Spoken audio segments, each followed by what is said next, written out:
వచ్చావా మల్స్? రా, నీకోసం ఎదురు చూస్తున్నాను. మనం సంతోషంగా మాట్లాడుకుని చాలా రోజులైంది. పద. Kavya, you do one thing. నువ్వు పడుకో.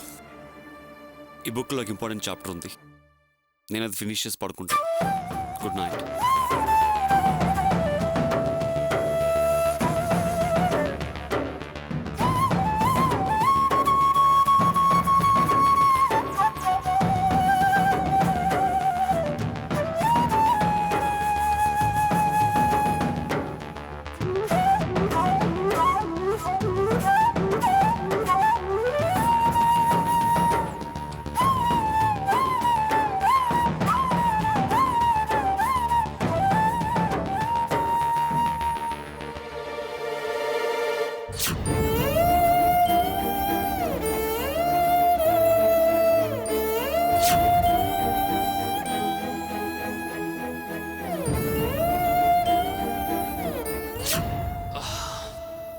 ఏం లేదు కావ్య, కాస్త తలనొప్పిగా ఉంది.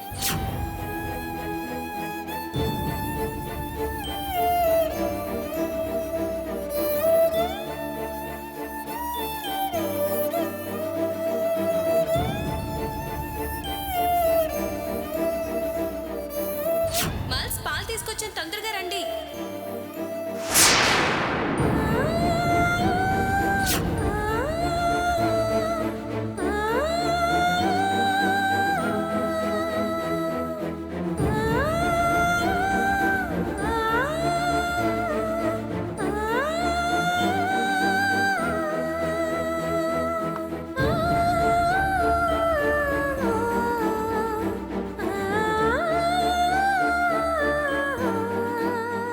మల్స్, ఏంటి బుక్ చదవకుండా ఏదో ఆలోచిస్తున్నా? అరే ఇదిగో చదువుతున్నాను. నాకు కొన్ని నిజాలు తెలియాలి. నిజాలా? ఏంటవి? నన్ను ఎందుకు అవాయిడ్ చేస్తున్నావో అనే నిజం.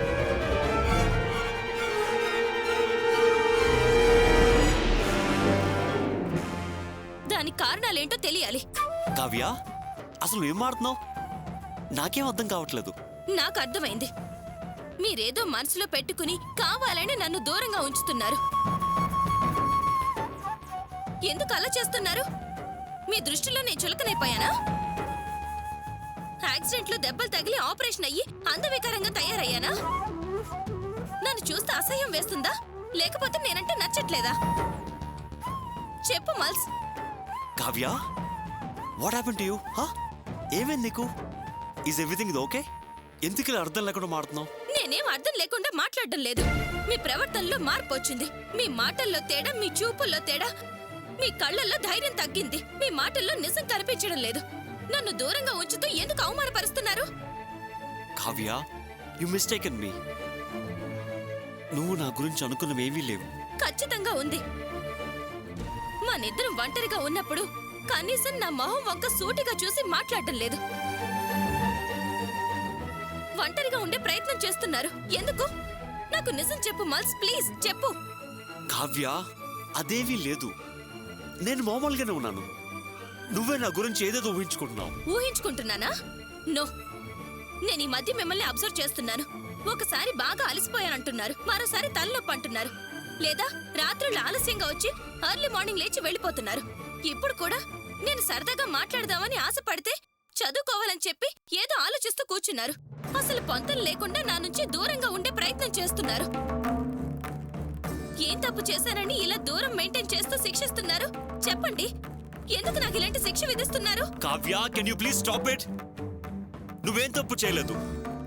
నిన్ను నేను శిక్షించట్లేదు. It's all my fate. అందుకే నన్ను నేను శిక్షించుకుంటున్నాను. సరేనా? ఏంటి? మిమ్మల్ని మీరు శిక్షించుకుంటున్నారా? ఎందుకు? కారణం ఉంది. ఇంతకాలం నీకు చెప్పకుండా ఒక నిజం దాచాను. ఎందుకు ఆ నిజం దాచాల్సి వచ్చింది తెలుసా? నీకు చెప్తే తట్టుకోలేవని. నేను తట్టుకోలేని నిజమా? ఏంటి మల్స్ అది? చెప్తాను కావ్య, కానీ షాక్ అవ్వకు. ఎవరికి చెప్పకు. చాలా కాలంగా మన వ్యాపారం సక్రమంగా జరగక లక్షల నష్టం వచ్చింది. టోటల్ బిజినెస్ లాస్ నడుస్తుంది. నిజమా? అవును కావ్య, యాక్సిడెంట్లో మనకు దెబ్బలు తగిలే. నీ వెన్నుముక్కకు ఆపరేషన్ జరిగింది అంతే. కానీ మన వ్యాపారం పూర్తిగా దెబ్బతింది.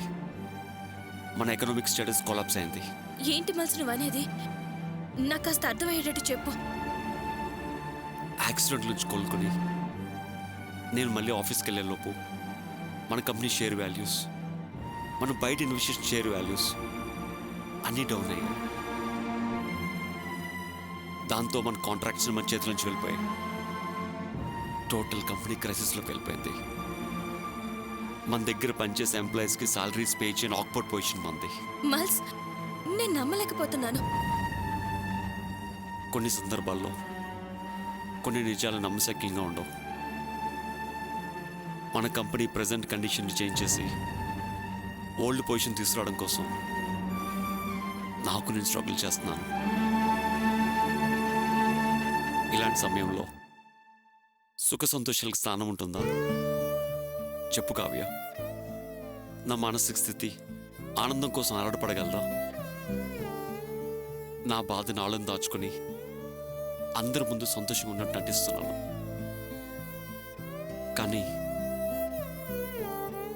నన్ను నమ్మిన నీ దగ్గర నడించలేకపోతున్నాను. అందుకే నీకు నేను అలా కనిపించాను. నన్ను క్షమించు Kavya, please try to understand me. అయ్యో మల్స్, ఏంటిది? సారీ అడగాల్సిన దాన్ని నేను. మీ సమస్య తెలియక అపార్థం చేసుకుని హర్ట్ చేశాను. I'm sorry Mals, extremely sorry. It's okay Kavya, ఇంకొదిలే. మల్స్, రేపటి నుంచి నేను ఆఫీస్కి వస్తాను. ఇన్ని రోజులు మీరు చేసిన ఒంటరి పోరాటం అనుభవించిన బాధ చాలు. ఇక నేను మీకు హెల్ప్గా ఉంటాను. కలిసి కష్టపడదాం. నో కావ్య, నాకు బిజినెస్ ఎంత ముఖ్యం, నీ ఆరోగ్యం అంత ముఖ్యం. డాక్టర్స్ అడ్వైస్ ప్రకారం నువ్వు కొన్ని రోజులు రెస్ట్ తీసుకోవాలి. నో మల్స్, ఈ పరిస్థితుల్లో ప్లీజ్ కావ్య, ఈ ఒక్క విషయంలో నువ్వు నా మాట విని తీరాలి. బిజినెస్ని ఎలా ట్రాక్ మీద తీసుకురావాలో నాకు తెలుసు. I can manage it. You don't worry about it. Okay? Okay Mals, మన బిజినెస్ మళ్ళీ ఓల్డ్ పొజిషన్కి వచ్చే వరకు మనం సుఖ సంతోషాల గురించి ఆలోచించకూడదు. ఓకే?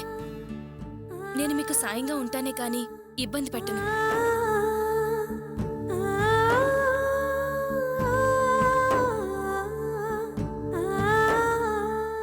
ఎలాగోలా 4 రోజులు మేనేజ్ చేయొచ్చు, కానీ తర్వాత ఎలా మేనేజ్ చేయాలి? ఓ గాడ్.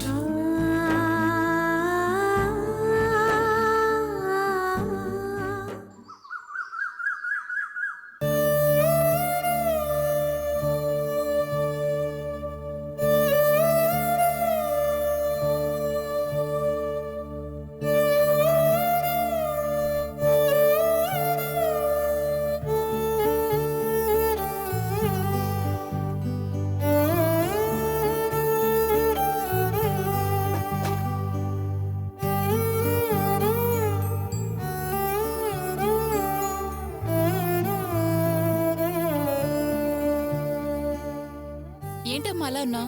ఒంట్లో బాలేదా? ఒంటికే మాయి రోగం. అది బాగానే ఉంది, మనసే బాగాలేదు. మనసు బాగలేదా? ఏమైంది?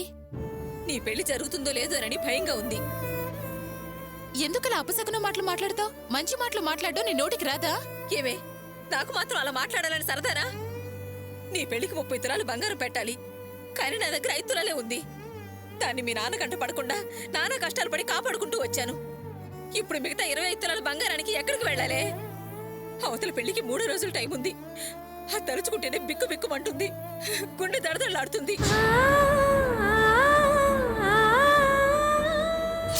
ఈ ఈతరాన్ని వాళ్ళని నమ్మి మనం ఏట్లో దొగ్గలమా? ఇదిగో, నేను చెప్పిందంతా సొల్లు పచ్చి అబద్ధం. నేను గోపిని కలిసిందే లేదు, వాడితో మాట్లాడిందే లేదు. ఈ పెళ్లి వాడి చేతుల మీదుగా వాడి కష్టార్జితంతోనే జరగాలని ఆ భగవంతుడు రాసి పెట్టాడమ్మా. దీన్ని ఎవ్వరూ తప్పించలేరు. అది పొద్దున ఏదో సొల్లు వాగి ఎగిరెగిరి పడిందిగా, అందుకే ఇలా చెప్పి దాని నెత్తి మీద ఒక మేకు కొట్టాను. ఇక చూడు, దిమ్మ తిరిగి గిలగిలగిల ఆడిపోతుంది. నువ్వు వాసు ఆ రోజు చాలా హెచ్చులో మాటలు మాట్లాడారు కదా, అన్న మాట నిలబెట్టుకోవాలి.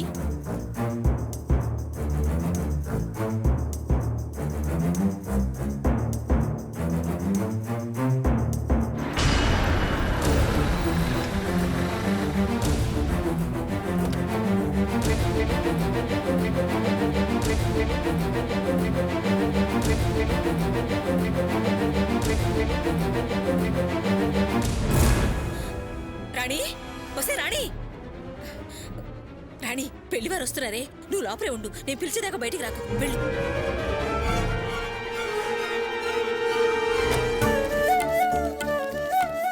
ఏంటే ఇదేనా పెళ్లి కూతురిల్లు? అవునే, అది కాదే, చాలా పాతిల్లులా ఉందే. పిన్ని, ఇల్లు పాతదైనా విలువ బానే ఉంది. మంచి ఏరియా. అమ్మాయికి 30 తులాల బంగారం పెడతామన్నారు. ఇంటి వాళ్ళకం చూస్తే అనుమానంగా ఉంది. అన్నమాట నిలబెట్టుకునే మర్యాదస్తులే వాళ్ళు. నువ్వు రా పిన్ని. చిట్టి కన్నా.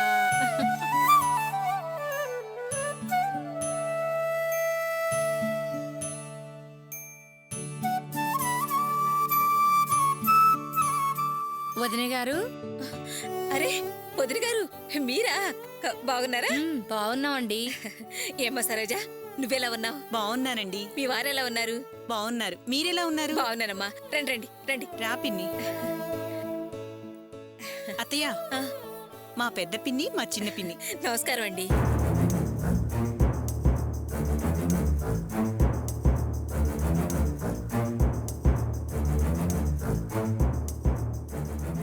వదిన గారు, వీళ్ళంతా పెళ్లికొచ్చారు.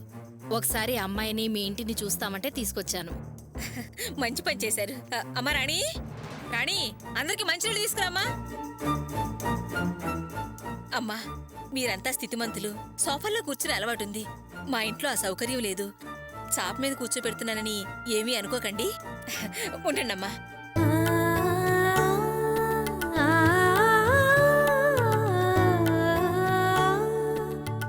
రామ్మా,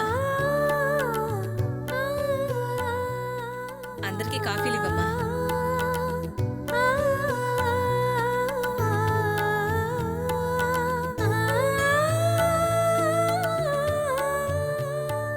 కూర్చో రాణి, కూర్చో. అమ్మాయి చక్కగా లక్షణంగా ఉంది. ఆకాష్కి ఈడు జోడుగా ఉంటుంది. నీ పేరేంటమ్మా? రాణి. ఇల్లు పాద్దయినా చాలా పెద్దదే. సొంతిల్లేనండి. అమ్మా రాణి, నువ్వు మాట్లాడుతూ ఉండు, నేను ఇప్పుడే వస్తాను.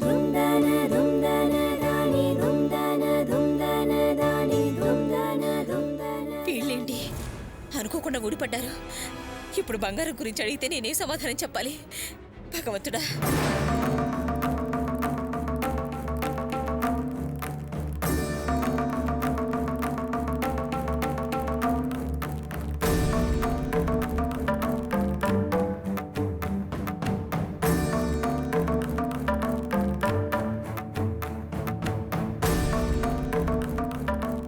వదిన గారు. వస్తున్నాడు వదిన గారు. అయ్యయ్యో, మీరొచ్చారేంటి వదిన గారు? పిలిస్తే నేనే వచ్చేదాన్ని కదా. ఆ, నేను మీతో ఒక ముఖ్యమైన విషయం మాట్లాడాలి. ఏంటి వదిన గారు? పెళ్లికి ఇంకా 2-3 రోజులే ఉంది. ఇంకా ఇంటికి పెళ్లి కలే రాలేదు. దేని గురించి వదిన గారు మీరనేది? మేం ఇంటి ముందర పందిరి వేశాం, సున్నాలు వేయించాం, మామిడి తోరణాలు కట్టాం. బంధువులందరూ వస్తున్నారు. మీరింటికి ఇంకా సున్నాలే వేయలేదు. ఎక్కడ పనులు అక్కడే ఉన్నట్టున్నాయి. బంధువులు కూడా ఎవ్వరు రాలేదు. ఇల్లంతా బోసిబోసిగా ఉంది. అన్ని పనులు మా వాసు ఒక్కడే చెయ్యాలి కదా. వాడేమో షాప్ పనుల్లో తీరిక లేకుండా ఉన్నాడు. సున్నాలు వేయమని చెప్పడం అయింది. వాళ్ళేమో రేపొచ్చి వేసేస్తారు. మా బంధువులంతా పెళ్లి రోజే ఎక్కువగా వస్తారు. అలాగా? పోతే ఇంకో విషయం. ఏంటి వదిన గారు? ఏం లేదు. మా బంధువులేమో ఇల్లు చూడగానే ఇల్లు ఇలా ఉంది, వీళ్ళు 30 తులాల బంగారం పెట్టగలరా అని అనుమానంగా అడిగారు. అందుకే మీరన్నమాట నిలబెట్టుకోండి. నలుగురిలో చిన్నతనం చేయకండి. పైగా మేం అడక్కముందే మీరే ఆ మాట అన్నారు. అలాగే వదిన గారు. మా అమ్మాయి ఆ విషయంలో చాలా పట్టుదలగా ఉందండి. దాని విషయం మీకు తెలుసు. ఆ బంగారం మీ గౌరవాన్నే కాదు, మా గౌరవాన్ని కూడా పెంచుతుంది. అందుకే ఎంత కష్టమైనా బంగారం పెట్టేలా చూడండి. పెళ్ళయిన తర్వాత మీకెలాంటి ఇబ్బంది కలిగినా మేం సాయంగా ఉంటాం. ఖచ్చితంగా అన్నమాట ప్రకారం బంగారం పెట్టి తీరుతాం వదిన గారు. మీ గౌరవానికి భంగం కలగనివ్వం. మీరు ధైర్యంగా ఉండండి. సరే వదిన గారు.